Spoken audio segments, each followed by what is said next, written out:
Everybody loves Dragon Ball, right? Well, yeah, everybody except for me. What? Now, it's not that I don't like it. I've actually never seen or read anything Dragon Ball related up until now. That's right, not Dragon Ball, not Z, not Kai, definitely not GT. The most exposure I've had to the series are I'm just saying you should Goku prom with me, and what we're talking about today. Great. So the Masters of Fate heard that I've never seen Dragon Ball before, so they decided to make my first exposure to it Dragon Ball Evolution, the wonderful, beloved, not at all a terrible adaptation of a beloved series movie from 2009. Today we're gonna go over the history of this wreck and talk about how this all came to be. Did this ever start off as a real Dragon Ball movie, or was it a mess from the start? And by the way, if you'd like to hear my perspective, you know, being a non-Dragon Ball fan and all that, we'll get to that at the end, but now, it's time for the complete history of Dragon Ball Evolution. Despite the film coming out in 2009, production on a live-action Western Dragon Ball movie began in 2002.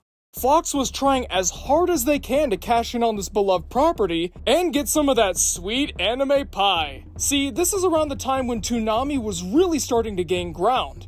Anime was going from a weird niche genre over here in the West to something that was more mainstream. So the time was right and the iron was hot.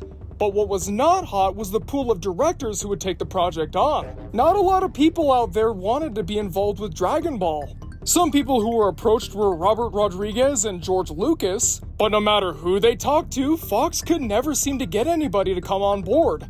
Part of that is also because they were going to be paid a very low amount. While yes, Dragon Ball was starting to become mainstream, it was still considered a bit of a risk. Therefore, they wouldn't sink millions and millions of dollars into this, but instead, they went for something a bit more low budget. Which, if you know Dragon Ball, and you know that I do, that's not really something that's going to work. But someone who was interested in having a big budget extravaganza of a Dragon Ball movie was Jackie Chan.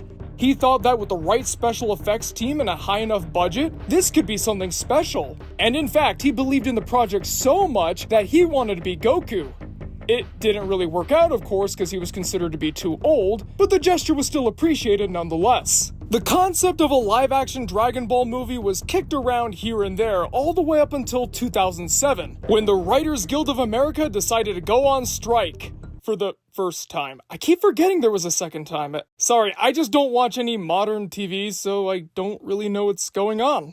But anyways, back to the story. With the writers being on strike, movie studios became desperate to find something, anything to put out. And no studio in the business had more desperation than Fox. We've already touched on this a little bit with Max Payne, Fox's Pandorific Disaster, but Fox was very into the concept of taking a beloved property, marketing it like crazy to the fans, having it be released, but in actuality, it wasn't an actual adaptation of the source material, but instead, its own thing that was loosely inspired by it, and was instead meant to launch a franchise that would pander to casual viewers.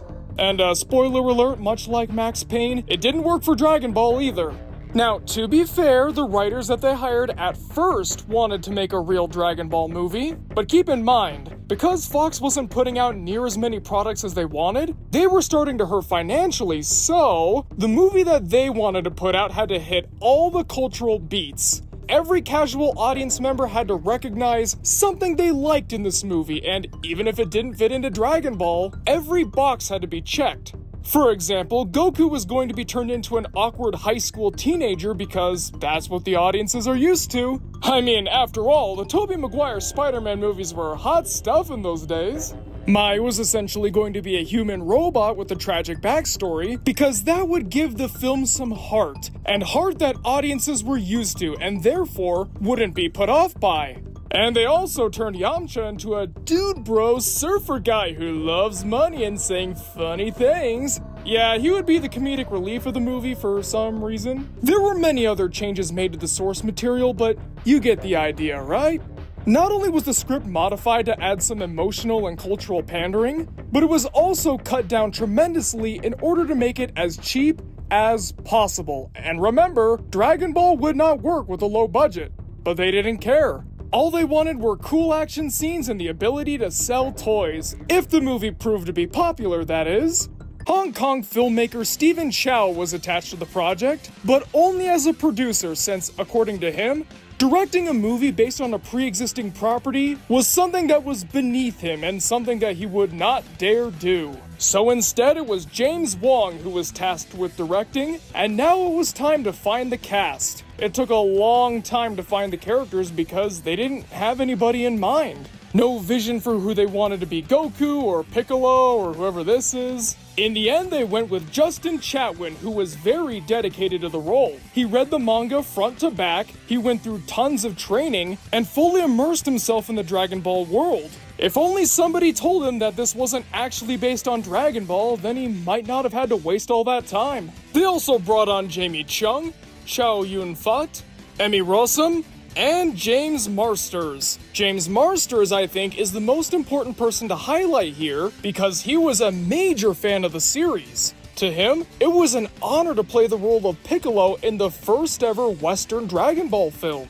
Oh yes, I said first because they were planning to make this a series. Like I said, it was gonna pander to casuals, so obviously, it was gonna be a big hit. The only problem was they didn't tell the actors anything about the project. Or at least anything real. They said that this was going to be a big budget affair, they said that Chow was going to be heavily involved, and wouldn't you know it, none of that happened.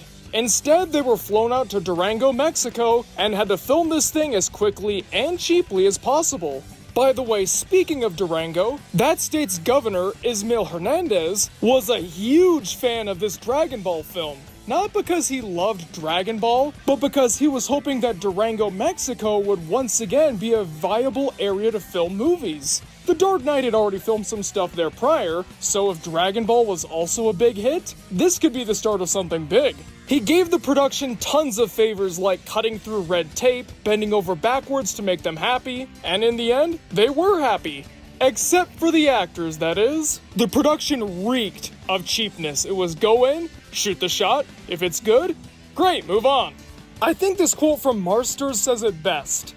And I get out to Durango, Mexico, and it's a $30 million picture, and Stephen Chow is just on paper to fool us down into the desert. And they didn't even pay for the stuntman to get made up like me, so they never used the stuntman. They just kept putting me up on the wires. I still have a separated clavicle from the shoot, because it was just gnarly.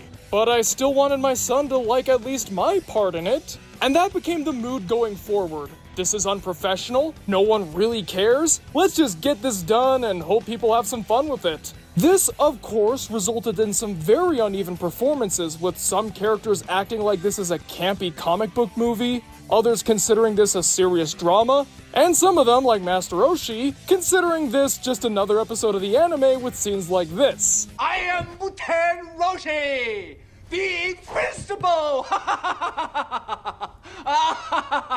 My grandfather is dead.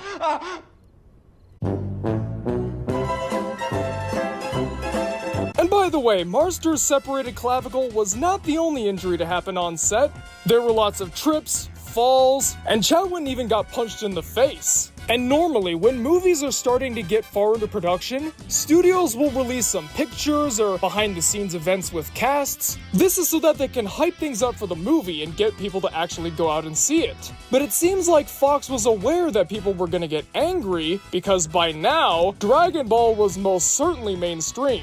Their window of making a not very loyal but still visually appealing Dragon Ball movie had passed. Now, if you weren't a faithful adaptation, why even exist? So, Fox decided that the best way to go about this was to trick people into go seeing the movie, and that's by telling people as little about the behind-the-scenes process as possible. Marsters even claimed that he'd get flayed alive if he gave too much away. Now, I know that sounds like a joke, but considering the producers of this movie, I don't know. Is it really? In fact, they had some of the actors lie. Again, spoiler alert, but we all know that the actors have publicly and vehemently disowned this film. But here's a quote from Marsters in a very rare interview from before this movie came out. I suspect it's going to turn out really well, but so much is done in post-production, it's difficult to gauge. And yeah, post-production was a mess. There were constant reshoots and constant touch-ups with the special effects. It was all style over substance with this movie, but in the end, it would have to work. People were just itching for a cliche, interesting fantasy film that could start a franchise, and it was this constant production difficulty that delayed this film from its 2008 release date all the way to 2009. And when it came out, Fox committed the biggest mistake any bad movie could possibly make. They refused to allow critics into advanced screenings. And yes, this is done to prevent bad reviews from getting out, but bad reviews are one thing, that's just somebody's opinion. But if you try as hard as you can to shut those opinions out, people know that this product must be so bad that the people who made it have no faith in it. The same thing happened with Sonic Boom Rise of Lyric and yeah, we all know how that thing turned out. Sure enough, that proved to be the nail in the coffin, and nobody really went to go see Dragon Ball Evolution. It was a box office bomb, and those who did go to see it didn't care for it whatsoever. One of the movie's biggest critics was Dragon Ball series creator Akira Toriyama. He'd been trying to offer guidance and input during the production, but he was never listened to, and eventually he just had to tell fans, look, if you are gonna go see it, just pretend it's its own thing, okay? It's not Dragon Ball.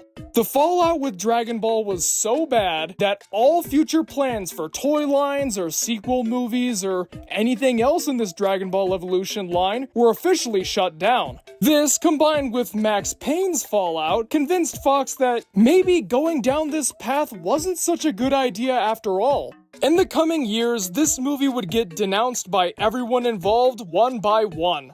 Marsters especially has been vocal about his hatred for this thing, and I don't blame him. He had to spend hours in the makeup chair every day to get into his Piccolo outfit, and for what? Naturally, Akira Toriyama was also vocal about how much he hated the movie, but one of the most shocking denouncements came from the movie's writer, Ben Ramsey. He admitted that he only joined the project because he thought he'd get paid a lot. It's Dragon Ball, right? But no, that didn't work out, and in the end he was ashamed of what he made, even going so far as to apologize to the fanbase. And you know, that just goes to show that aside from the studio heads and the people who were just trying to make a quick buck, the people behind this really did care. Especially the actors, because they went in thinking they were going to make this grand movie based on this beloved property and make tons of people of all ages happy. But no, it was just a cheap cash grab that was largely filmed in an abandoned jeans factory and had people who'd never seen Dragon Ball in mind.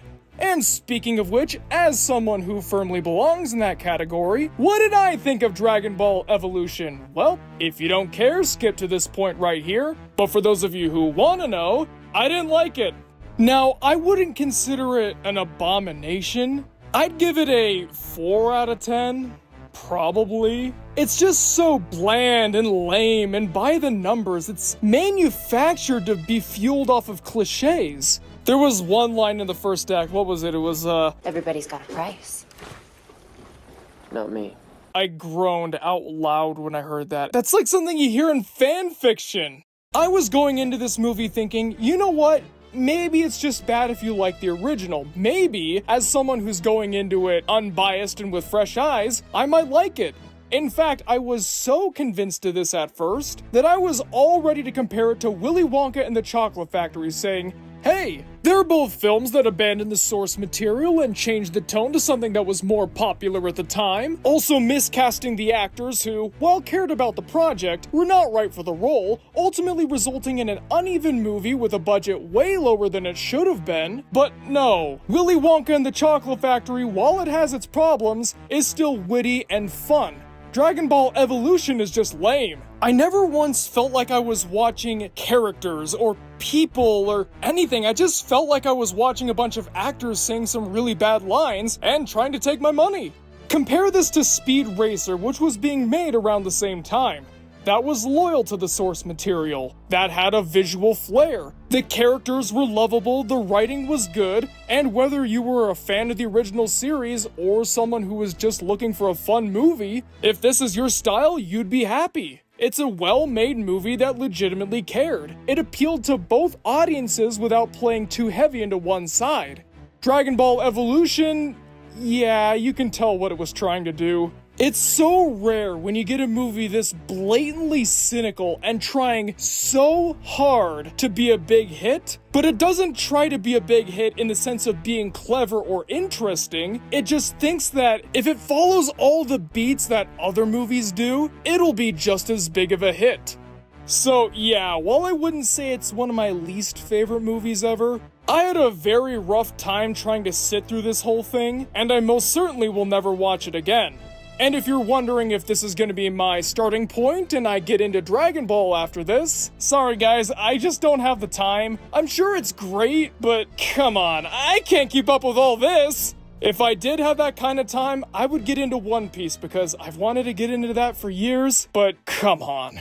So that is the story of Dragon Ball Evolution, a movie that, well, let's be real, I've already said the mission statement enough. And Hollywood didn't learn their lesson until the next year, with M. Night Shyamalan's The Last Airbender, yet another movie that was just trying to cash in on a popular franchise while not following it loyally. And yeah, after these 3 failures, they had no choice but to listen to the viewers. Stop making these awful films!